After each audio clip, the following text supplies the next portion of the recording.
This video is sponsored by BuyMode e-shopping app.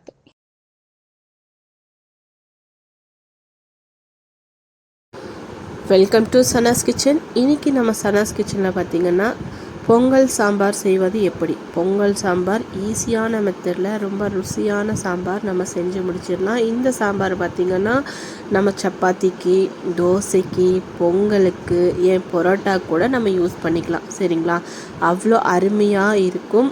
வாங்க இப்போது அதுக்கான தேவையான பொருள் என்ன அப்படின்றது பார்ப்போம். ஒரு பாத்திரத்தில் எண்ணெய் ஊற்றியாச்சு. எண்ணெய் ஊற்றினதுக்கப்புறம் சின்ன வெங்காயம் கொஞ்சம் எடுத்திருக்கேன், ஒரு 50 கிராம். அப்புறம் பெரிய வெங்காயம் ஒன்று கட் பண்ணி வச்சுருக்கேன். போட்டுட்டு நீங்கள் நல்லா ஃப்ரை பண்ணிக்கோங்க. ஒரு ப்ரௌன் கலரில் வர வரைக்கும் நீங்கள் ஃப்ரை பண்ணிக்கோங்க.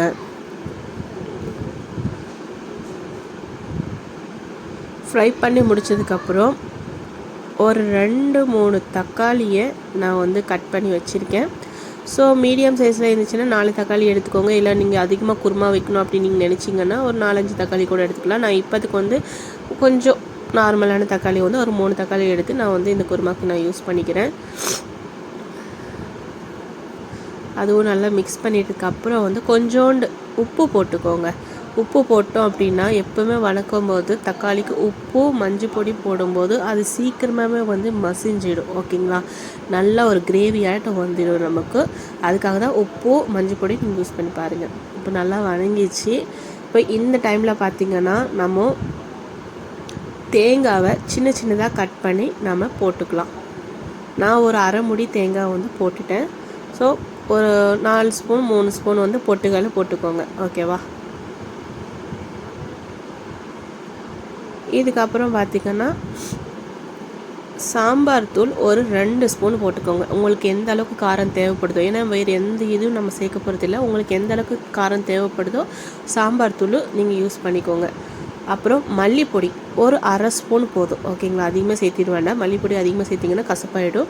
அதனால் சாம்பார் தூள் பார்த்திங்கன்னா ஒரு 2 to 2.5 ஸ்பூன் 3 ஸ்பூன் நம்ம காரத்துக்கு அளவு நம்ம யூஸ் பண்ணிக்கலாம்.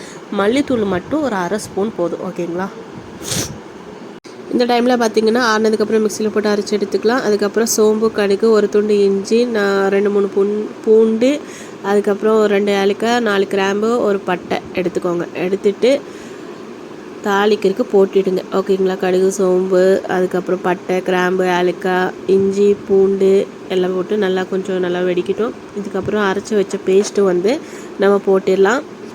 கொஞ்சம் திக்காக தான் இருக்கும். இந்த சமயத்தில் நமக்கு எந்த அளவுக்கு தண்ணி வேணும், லிக்விடாக வேணும்னா எந்த அளவுக்கு நம்மளுக்கு தண்ணி வேணுமோ வணக்கி விட்டுட்டு கொஞ்சம் தண்ணி சேர்த்துக்கோங்க. ஓகேவா, நான் கொஞ்சம் தண்ணி ஏன்னா நம்ம தண்ணி ஊற்ற இந்த சாம்பார் கெட்டி ஆகிட்டே இருக்கும். ஓகேங்களா, சாப்பாடு டைமில் கொஞ்சம் லிக்விடாக இருந்தாலும் அதுக்கப்புறம் ஆறுனதுக்கப்புறம் கெட்டி ஆகிடும். ஏன்னா நம்ம பொட்டுக்கடலை சேர்த்திருக்கோம் இல்லையா, ஸோ அதனால் திக்காகிடும். எனக்கு கொஞ்சம் காரம் கம்மியாக இருந்துச்சு. அதனால் மறுபடியும் நான் லைட்டாக சாம்பார் தூள் போட்டேன். இந்த டைமில் எந்த அளவுக்கு தண்ணி வேணுமோ அந்த அளவுக்கு தண்ணி ஊற்றிட்டு உப்பு காரம் எல்லாம் செக் பண்ணிக்கோங்க.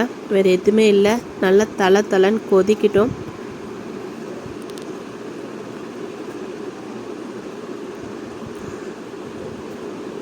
கொதித்து முடித்ததுக்கப்புறம் பார்த்திங்கன்னா கொஞ்சோண்டு ஒரு கையளவு கொத்தமல்லி தழை போட்டு